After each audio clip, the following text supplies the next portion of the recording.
The Second World War ended in August of 1945 with the surrender of Imperial Japan. The largest and most destructive conflict in human history was over. Nations began to rebuild, soldiers returned home, and the world tried to move on. But for one Japanese intelligence officer, hidden deep in the jungles of a remote Philippine island, the war never ended. He was given an order, and for him, that order was more real than peace, more powerful than time, and more absolute than the consensus of the entire world. He would continue to fight his own private war for nearly 3 decades after its conclusion. He would become a ghost, a legend, a man lost in time, waging a lonely battle against an enemy that had long since become a friend. This is the almost unbelievable story of Second Lieutenant Hiroo Onoda, the man who obeyed his last order for 29 years, and the strange series of events that finally brought him back to a world he no longer recognized. Our story begins not in 1974, when it ended, but in December of 1944, when it truly began.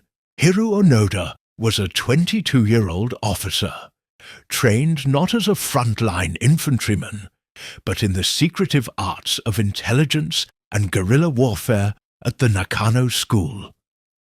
As the American forces under General Douglas MacArthur were beginning their relentless campaign to retake the Philippines, Onoda was sent to the small, strategically unimportant island of Lubang. His mission was not to win a glorious battle, but to do the opposite, to melt into the jungle, to harass the enemy, to destroy their infrastructure, and to do everything in his power to disrupt their occupation of the island.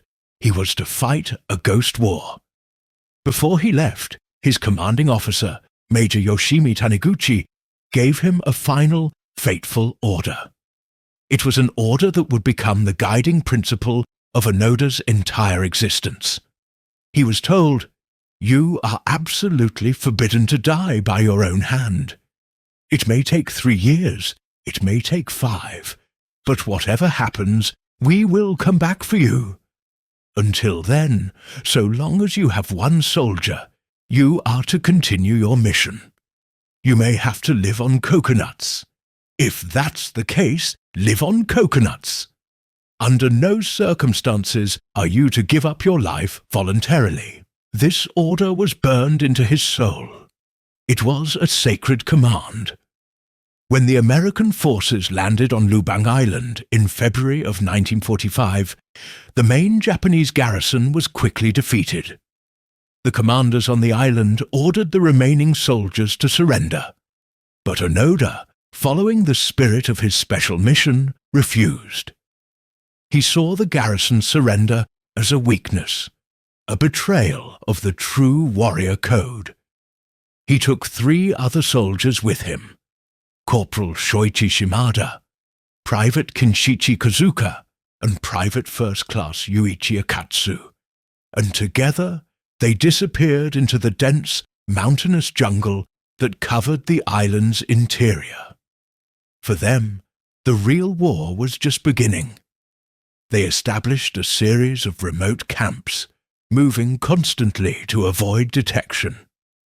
They lived off the land, surviving on bananas, coconuts, and the occasional stolen cow from a local village. Their lives were a cycle of survival and guerrilla action.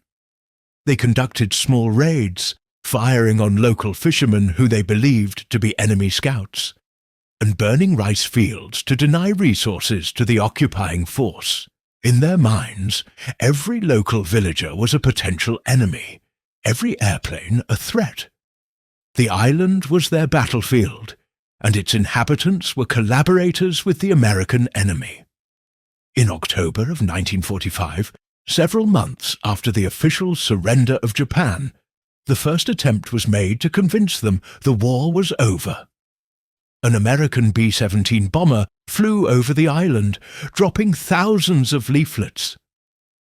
The leaflets contained a printed order from General Tomoyuki Yamashita, the commander of all Japanese forces in the Philippines, commanding all remaining troops to lay down their arms.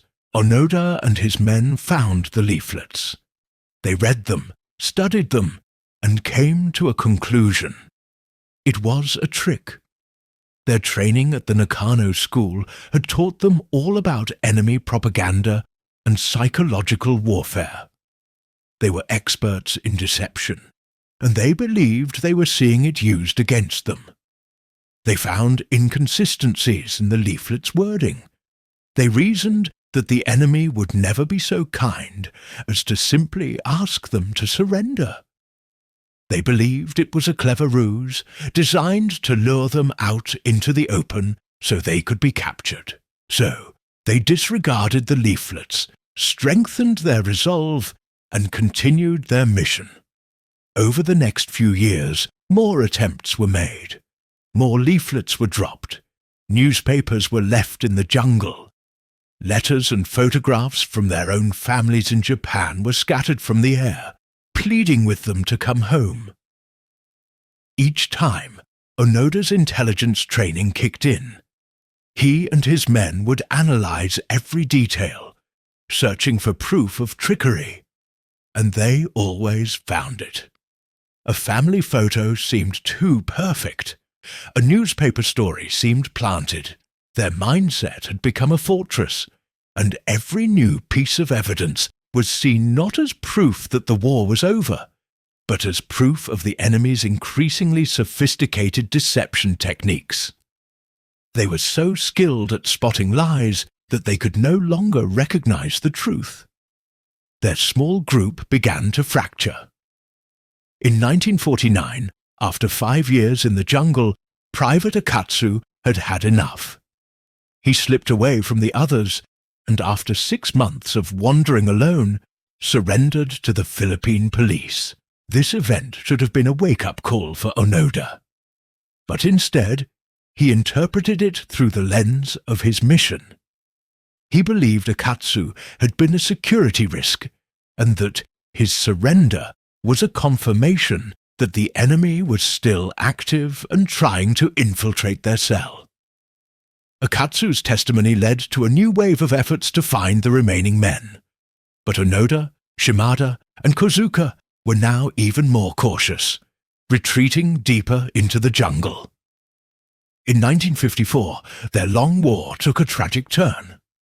A search party of local police closed in on their position. A firefight erupted, and Corporal Shimada was shot and killed. Now there were only 2. For the next 18 years, Hiroo Onoda and Kinshichi Kozuka continued their mission alone. They were 2 men against the world, bound together by a shared, unshakable belief. They maintained their rifles with meticulous care, hoarding the few rounds of ammunition they had left. They patched their rotting uniforms with whatever materials they could find.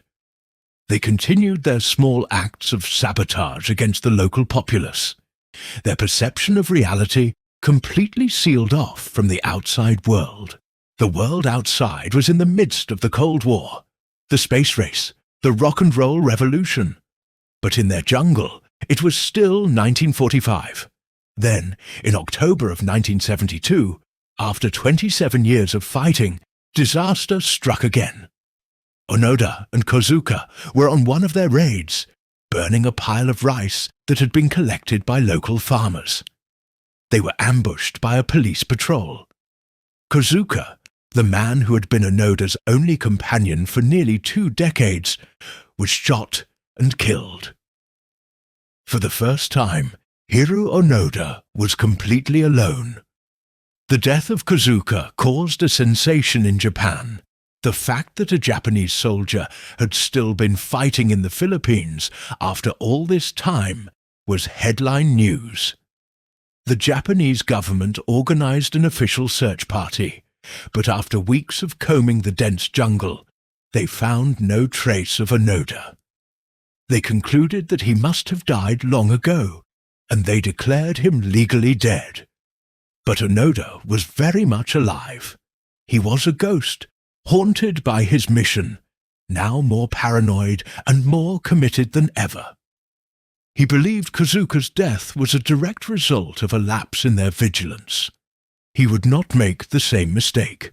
The story might have ended there, with Onoda eventually dying of old age or sickness, a forgotten footnote of history.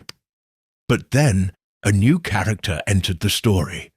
A man as unconventional as Onoda was disciplined. His name was Norio Suzuki. He was a young, free-spirited Japanese adventurer who had dropped out of college. He told his friends he was leaving Japan on a quest to find 3 things, in order: Lieutenant Onoda, a panda, and the abominable snowman. In February 1974, he travelled to Lubang Island. Unlike the official military-style search parties, Suzuki took a different approach. He didn't charge into the jungle looking for a soldier. He wandered through it, calling out, "Onoda-san, the war is over!" He set up a simple camp and waited patiently. After 4 days, his patience was rewarded. A figure emerged from the dense undergrowth.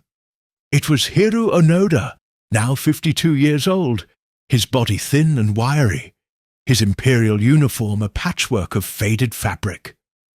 He was holding his rifle, and he was aiming it directly at Suzuki. This was the meeting of 2 different Japans. Onoda, the ghost of the disciplined fanatical empire. Suzuki, the child of the peaceful, prosperous nation that had risen from its ashes. Suzuki, showing no fear, told Onoda that the war had ended long ago. He spoke of the new Japan, of its emperor, of its peace. Onoda listened, but he was unmoved. His programming was too deep. He told Suzuki that he would not surrender. He would not lay down his arms until he received a direct formal order from his commanding officer, just as he had been promised almost 30 years earlier. Suzuki returned to Japan with a photograph of himself with Onoda as proof. The story was a bombshell. The Japanese government, moved by this incredible display of loyalty, launched one final mission. They tracked down the man who had given Onoda his last order, former Major Yoshimi Taniguchi. He was now an old man, working quietly in a bookstore. Major Taniguchi was flown to the Philippines. On March 9th, 1974, he was taken to a pre-arranged clearing in the Lubang jungle. He was wearing his old Imperial Army uniform. Hiroo Onoda, who had been listening to the proceedings on a small transistor radio, emerged from the jungle. He saw his old commander, and he snapped to attention. The old major, his voice filled with emotion, stood before his last soldier and formally read the order from a scroll. In accordance with the Imperial command, all combat activity will cease. The mission of the Special Intelligence Unit is terminated. After 29 years, the order Onoda had been waiting for had finally come. The war was over. Hiroo Onoda broke down and wept. He then formally presented his sword to the President of the Philippines in a ceremony of surrender. The President, recognizing the incredible story behind the act, pardoned him for his actions against the local populace and returned his sword. Hiroo Onoda returned to a Japan he could not comprehend. It was a land of skyscrapers, bullet trains, and a culture that seemed to have forgotten the values of honor and duty that had been the bedrock of his entire life. He was a living fossil, a hero to some, a strange relic to others. He struggled to adapt and eventually moved to Brazil to become a cattle rancher, a place where the wide-open spaces felt more honest to him than the crowded cities of modern Japan. The story of Hiroo Onoda is a profound and unsettling ember from the Second World War. It is a story about the awesome power of an idea, the unwavering nature of duty, and the fine line between heroic loyalty and tragic delusion. He was a man who obeyed his orders perfectly, but in doing so, lost 3 decades of his life to a war that existed only in his mind. He remains one of history's most powerful symbols of the soldier's code, a man who kept his promise long after the world had forgotten it was ever made.